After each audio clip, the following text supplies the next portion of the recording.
Christmas முடிஞ்சு பொங்கலே வரப்போகுது, இப்போ வந்து கிறிஸ்மஸ் கேக்கை தூக்கிட்டு வந்திருக்கியே அப்படின்னு யாரும் கேட்டுறாதீங்க. அந்த டைம் கொஞ்சம் ஹெல்த் இஷ்யூஸ் இருந்துச்சு, அதனால் என்னால் வீடியோ போஸ்ட் பண்ண முடியல. ரெட் வெல்வெட் ஃப்ளேவரில் ட்ரீம் கேக் செஞ்சு கேட்டிருந்தாங்க. 2 1/2 kg கேட்டிருந்தாங்க.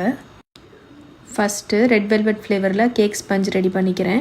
கிட்ஸு லீவில் இருக்காங்க, ஸோ நான் கொஞ்சம் எக்ஸ்ட்ராவாக தான் பண்ணியிருக்கேன். நெக்ஸ்ட்டு ஒயிட் சாக்லேட்டில் கனாஷ் ரெடி பண்ணி அதை கம்ப்ளீட்டாக ஆற வச்சுக்கணும்.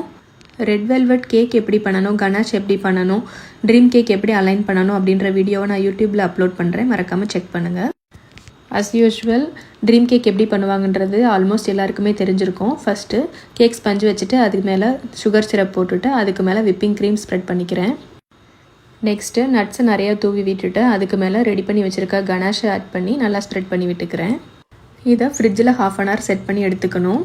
இந்த ஆர்டர் கொடுத்த கஸ்டமர் எனக்கு ரொம்ப தெரிஞ்சவங்க அப்படின்றனால டிசைன் நம்மளே பார்த்து பண்ணிக்கலான்னு சொல்லிட்டு கிறிஸ்மஸ் ட்ரீ மாதிரி ட்ரை பண்ணேன்.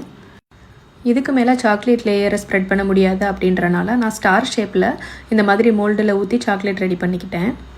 இதை 10 minutes ஃப்ரிட்ஜில் வச்சு எடுத்தோன்னா நமக்கு ஸ்டார் சாக்லேட் ரெடி ஆயிரும். இதை கேக்கில் அங்கங்கே வச்சு விட்டுட்டு இந்த ஆர்டரை நான் கம்ப்ளீட் பண்ணிட்டேன்.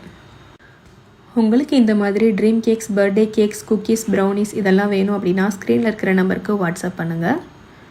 மதுரையில் டோர் டெலிவரி அவைலபிள். இந்த வீடியோ பிடிச்சிருந்தா லைக் அண்ட் ஷேர் பண்ணுங்கள். தேங்க்யூ, பாய்.